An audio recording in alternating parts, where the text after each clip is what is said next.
Good morning students. Today we will discuss about a topic GST. आपने बहुत बार सुना होगा GST. आप कोई भी चीज खरीदने जाते हो तो उसमें आपसे शॉपकीपर क्या चार्ज करता है। एक तो उसका कॉस्ट प्राइस चार्ज करता है और साथ में क्या चार्ज करता है, एक टैक्स भी। वो कहता है इसके ऊपर टैक्स लगेगा, ठीक है। और वो बिल बना के दे देता है कि ये किसी भी आर्टिकल का कॉस्ट प्राइस है और प्लस ये टैक्स है, तो आपको विद टैक्स वो मनी पे करनी पड़ती है। और ये क्या कहलाता है, गुड्स एंड सर्विस टैक्स, जो कि हमारी गवर्नमेंट ने इसको बनाया है। बहुत सारे टैक्सेस लगते थे पहले, डिफरेंट टाइप के। उन सब टैक्स को मिला के सब अपनी मर्जी से, हर स्टेट हर जगह पे अलग अलग टैक्स लगते थे, उन सबको इकट्ठा करके मतलब इक्वेलिटी लाने के लिए एक ही टैक्स बना दिया गया, जिसका नाम क्या दे दिया गया, जीएसटी। अब हर जगह चाहे कहीं पर भी आप जाओगे उसकी जो वैल्यू है, टैक्स की वैल्यू सेम रहती है, ठीक है। इसलिए इसको नाम दे दिया गया goods and service tax. Okay, ये इनडायरेक्ट टैक्स है, एप्लीकेबल है through out the India. Clear this. और जीएसटी हमेशा किसके ऊपर चार्ज होता है, कॉस्ट प्राइस के ऊपर। तो अब इस चीज को ध्यान से देखो, जैसे कि हमने प्रॉफिट लॉस डिस्काउंट टॉपिक किया था, बिल्कुल सेम उसी तरह से हमें क्या करना है, जीएसटी भी करना है। सबसे पहले हम फॉर्मूलाज देख लेते हैं। जीएसटी, अभी मैंने क्या बताया, जीएसटी हमेशा किस पे लगता है, GST is on CP, actual price पे, ठीक है। जो भी आर्टिकल का एक्चुअल प्राइस है उसके ऊपर क्या लगता है, टैक्स लगता है। फॉर एग्जाम्पल, मैं एग्जाम्पल लेके चलती हूँ। For example, CP of an article is rupees, CP of an article is rupees 500, ठीक है। अब जीएसटी भी रुपीज में होना चाहिए, उसको हम जीएसटी अमाउंट भी कह सकते हैं। अमाउंट मतलब रुपीज में। अगर जीएसटी अगर हमारे पास जीएसटी की वैल्यू सपोज करो ₹25 है, तो हमें कितने रुपीज पे करने पड़ेंगे, इसको कहेंगे सीपी इंक्लूडिंग। इंक्लूडिंग का मतलब विद, जिसमें जीएसटी शामिल हो गया, इंक्लूडिंग जीएसटी। और you can say that CP with GST is equal to rupees, आपको क्या पे करने पड़ेंगे, 525। ओके।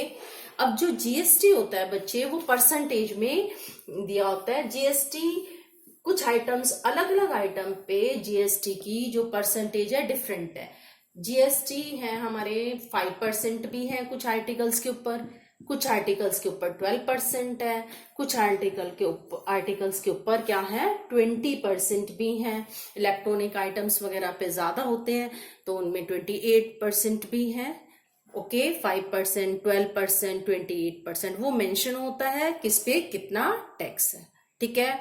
चलो अब हम वर्कशीट 3 करेंगे, उससे पहले हम डिस्कस कर लेते हैं क्या क्या फॉर्मूले अप्लाई हुए हैं, ठीक है बच्चे। सबसे पहले है जीएसटी परसेंटेज। अब जीएसटी परसेंटेज किसके ऊपर लगता है, जीएसटी तो हमेशा सीपी के ऊपर ही लगता है ना। अगर हमारे पास सपोज करो जीएसटी मुझे पता है कि 5% है और सीपी मुझे पता है किसी भी आर्टिकल का सीपी है ₹500, ठीक है। तो जीएसटी रुपीज में अगर हमें फाइंड आउट करना है तो कैसे करेंगे, 5% किसका है, 5% तो सीपी का ही हुआ ना, ठीक है। जीएसटी 5% मतलब किसका, सीपी का। तो जीएसटी रुपीज में आप फाइंड आउट कर सकते हो, GST in rupees is equal to 5% of 500। अभी मैंने आपको फाइंड आउट करके दिखाया था, 5% ऑफ 500। सोल्व कर लीजिए इसको। 5 बाय परसेंटेज रिमूव करोगे तो by 100, of means multiply, calculated, you will get ₹25। अब ये रुपीज आगे, जीएसटी भी रुपीज में है और सीपी भी रुपीज में है, दोनों को ऐड करोगे तो आपके पास टोटल अमाउंट आएगा जो कि आपको पे करना है, तो उसको क्या कहते हैं, सीपी विद जीएसटी, और मनी पेड भी कह सकते हैं। क्या कहोगे, मनी जो आपको पे करनी है, इसको आप बोल सकते हो मनी पेड भी बोल सकते हो, और ये भी कह सकते हो सीपी इंक्लूडिंग जीएसटी और CP with GST. CP with GST, with का मतलब इसके अंदर जीएसटी शामिल है, और इंक्लूडिंग वर्ड भी यूज होता है, इंक्लूड यानी इसके अंदर इंक्लूडिंग। तो सीपी विद जीएसटी क्या हो गया, सीपी प्लस जीएसटी। ठीक है, क्लियर दिस। एक ये फॉर्मूला बन गया, 500 प्लस 25 तो क्या बन जाएगा, 525। Clear this. ठीक है बच्चे, ओके। एक आपने अभी अभी फॉर्मूला क्या किया, जीएसटी परसेंटेज, जीएसटी को अगर जीएसटी अगर आपके पास परसेंटेज में दिया हुआ है तो उसे अगर आपने रुपीस में फाइंड आउट करना है तो कैसे फाइंड आउट करोगे, अभी अभी आपने किया GST percent of CP. Okay, GST percent जितना भी परसेंट में होगा divided by 100 multiply by CP. Clear. अब एज इट इज इस तरह से भी लर्न कर सकते हो, और परसेंटेज को जब रिमूव करोगे बाय में 100 आ जाएगा। ठीक है बच्चे, clear this. GST in rupees is equal to GST percentage of CP. तो इसको सोल्व कैसे करते हैं, जितना भी जीएसटी होगा, मान लो 5% है, 12% है, तो क्या करोगे, 12% है तो 12/100 ले लोगे, 5% है तो 5/100, ऑफ का मतलब मल्टीप्लाई, और सीपी जितना भी आपको गिवन होगा। Clear this. Second, first one this, second one this, CP with GST, और ये क्या है, सीपी विदाउट जीएसटी। समटाइम अगर आपको ये दोनों चीजें पता है और आपको जीएसटी निकालना है, अगर सीपी विद जीएसटी भी पता है और सीपी एक्चुअल प्राइस भी पता है, तो जीएसटी क्या आ जाएगा, दोनों को सब्ट्रैक्ट करके आ जाएगा आपके पास। सीपी विद जीएसटी यानी ये तो जीएसटी के साथ है या इंक्लूडिंग।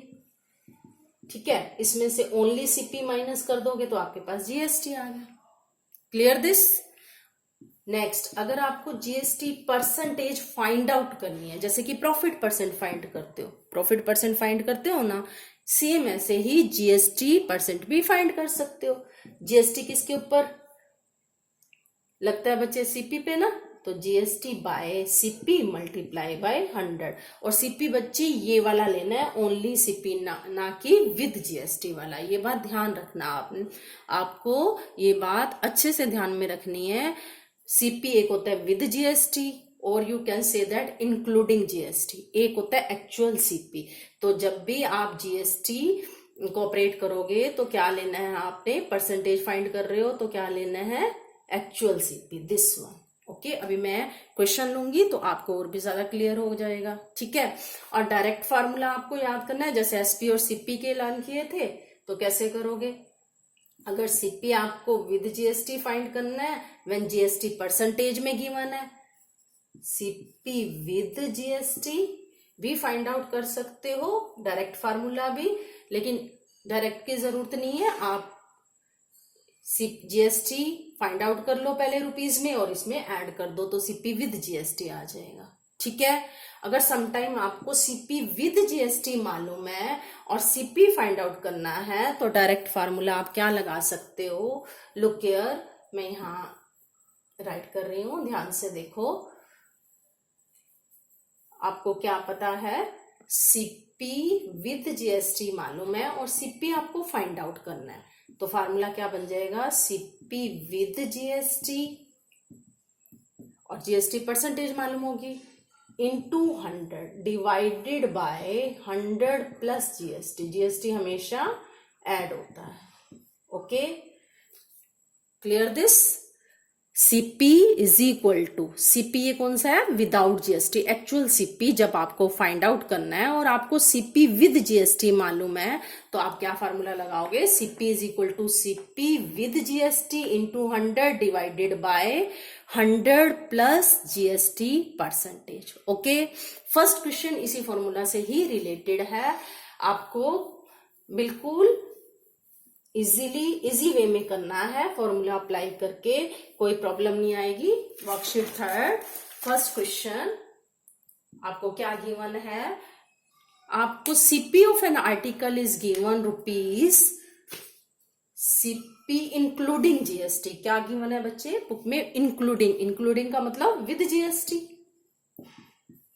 इंक्लूडिंग का मतलब इसके अंदर जीएसटी भी शामिल है, इंक्लूडिंग जीएसटी। ये कितना गिवन है आपको, रुपीज 5400, इट मीन्स ये चीज आपको गिवन है। सेकंड आपको क्या गिवन है, जीएसटी परसेंटेज, जीएसटी परसेंटेज है आपके पास 12%।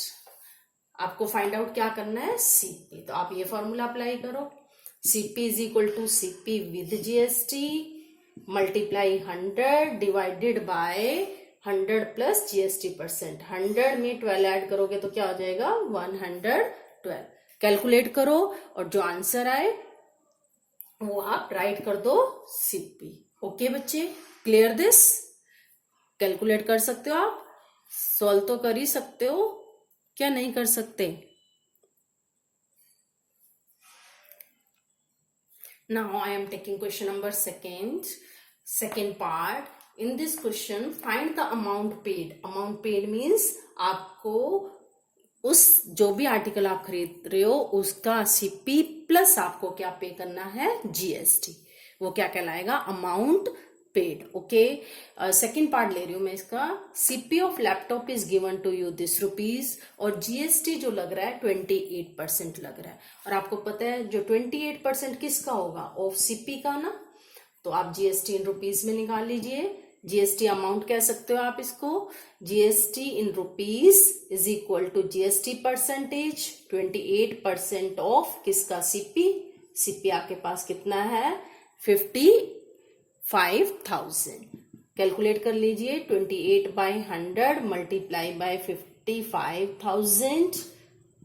ओके, आफ्टर कैलकुलेशन ये रुपीज में आ जाएगा, तो आपको क्या करना है, मनी पेड, मनी पेड क्या हो जाएगी बच्चे, कैलकुलेशन करनी आप कैलकुलेशन आप अपने आप कर सकते हो, कोई दिक्कत नहीं है। मनी पेड क्या आ जाएगी, CP plus GST. Okay, CP आपके पास ये आ गया, और सॉरी सीपी आपके पास 55,000 है, और जीएसटी अभी आपने फाइंड आउट कर लिया, दोनों को ऐड कर दोगे आपके पास क्या आ जाएगी, money paid means CP with GST, जो कि आपने शॉपकीपर को पे करने हैं। चाहे इवन आप छोटी सी चॉकलेट भी खरीदते हो उसके ऊपर भी आपको जीएसटी देना पड़ता है। परसेंटेज डिफरेंट होती है, वो गिवन होती है, किसी के ऊपर कुछ आर्टिकल्स के ऊपर 5% लगता है, कुछ आर्टिकल के ऊपर 12%, कुछ आर्टिकल्स के ऊपर 28%, तो मेंशन होता है कितने परसेंट जीएसटी लगना है। क्लियर दिस, ओके बच्चे। Now question third, in this question money paid is given to you, money paid का मतलब सीपी विद जीएसटी, आपको क्या पता है, सीपी विद जीएसटी कितना है 23,600, और जो एक्चुअल सीपी है वो कितना है रुपीज 20,000। ये विद जीएसटी है, ये विदाउट जीएसटी है, दोनों को सब्ट्रैक्ट करोगे तो आपके पास क्या आ जाएगा, जीएसटी आ जाएगा। इसमें जीएसटी एक्स्ट्रा है ना, तो एक्स्ट्रा चीज कितनी है सब्ट्रैक्ट करके ही पता चलती है, तो सब्ट्रैक्ट करो कितना आ जाएगा रुपीज 20। पहले फॉर्मूला राइट करो, CP with GST minus only CP. Okay, rupees 23,600 minus 20,000, तो आपके पास कितना आ गया 3,600 रुपीज। अब आपको फाइंड आउट करना है जीएसटी परसेंटेज, ये जीएसटी किस में आ गया, रुपीज में आ गया, यानी जीएसटी अमाउंट आ गया। अब आपको क्या फाइंड आउट करना है, जीएसटी परसेंटेज। तो जीएसटी परसेंटेज कैसे फाइंड आउट करोगे, जैसे प्रॉफिट परसेंट फाइंड आउट करते हैं, GST by CP multiply by 100। ठीक है बच्चे, कर लोगे। 3600 बाय क्या लोगे, ये नहीं लेना, ओनली सीपी लेना है 20,000। क्या लेना है आपको 20,000 इंटू 100, कैलकुलेशन कर लेना, आपके पास आंसर आ जाएगा। ओके बच्चे, now we will do value based question, और वैल्यू बेस्ड क्वेश्चन भी जीएसटी से रिलेटेड है। इस क्वेश्चन को ध्यान से रीड करिए बुक में से। एक Mohit wants to show and bought a shirt, किसी शॉप में जाता है, एक शर्ट लेता है और उसको पे करने पड़ते हैं ₹1680 और जीएसटी उसमें लग रहा है 12%। अब शॉपकीपर उसको रिसिप्ट नहीं देता। क्या नहीं देता बच्चे? उसको शॉपकीपर रिसिप्ट नहीं देता, बिल नहीं काटता उसका। ठीक है, अगर बिल नहीं कट करता तो इट मीन्स वो क्या कर रहा है? गवर्नमेंट को जीएसटी पे नहीं कर रहा, क्योंकि वो बिल नहीं काट रहा। अगर पक्का बिल बनाएगा तो गवर्नमेंट के पास जीएसटी के पैसे जाएंगे ही जाएंगे। ठीक है, ये एक टैक्स है और बिल काटते हैं तो टैक्स पे करना ही पड़ता है। इट मीन्स वो क्या कर रहा है? चीटिंग कर रहा है और गवर्नमेंट को कितना अमाउंट पे नहीं कर रहा। जितना अमाउंट जीएसटी का है, इट मीन्स वही अमाउंट वो पे नहीं कर रहा, इसीलिए वो बिल नहीं दे रहा।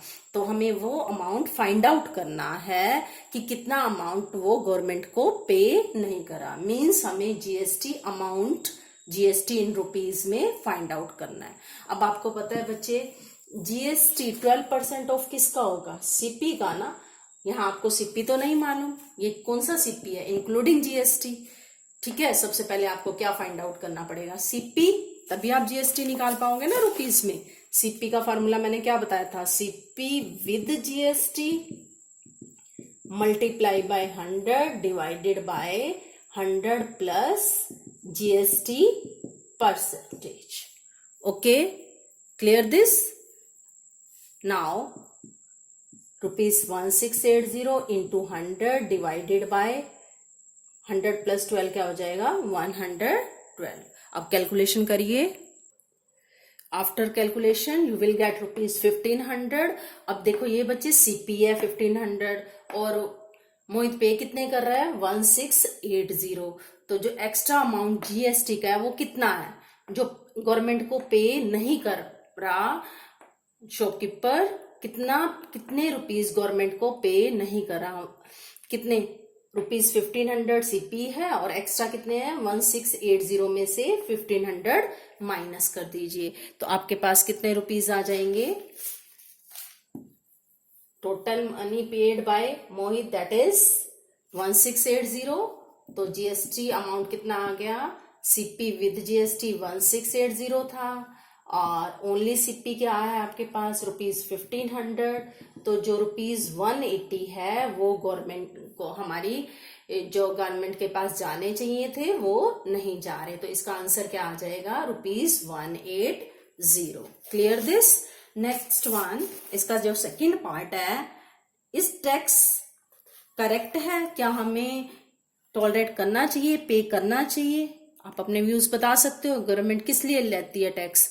मेंटेनेंस के लिए लेती है ना, हमारे ही काम आता है, तो इसलिए हमें पे करना चाहिए। वैलिड है और ये हमें पे करना चाहिए और इसकी आपको इम्पोर्टेंस भी लिखनी है, क्या क्या इम्पोर्टेंस है। ठीक है बच्चे, ये सेकंड पार्ट में वो क्या पूछ रहा है बच्चे, क्या ये जो मोहित शॉपकीपर ने किया वो ठीक था? ऐसा करना चाहिए? नहीं करना चाहिए ना। शॉपकीपर ने गलत किया, उसने टैक्स बचाया और ये टैक्स तो हमारे ही काम आना था। गवर्नमेंट हमसे टैक्स लेके जो जैसे कि रोड्स वगैरह बननी और मेंटेनेंस होती है वहां यूज करती है, वहां यूटिलाइज करती है। तो हमें टैक्स नहीं चोरी करना चाहिए, तो ये गलत बात थी। अब आपने थर्ड पॉइंट में क्या बताना है, क्या इंपॉर्टेंस क्या है टैक्स पे करने के लिए। अभी मैंने बताया गवर्नमेंट कहाँ यूज करती है, हम डेवलपमेंट, कंट्री को डेवलप करने के लिए ना, तो it is utilized by the government for the development of the country. Okay, for making roads, for infrastructures, for so many things. Okay, clear this? In this way you will do worksheet 3rd and value based question. Have a nice day.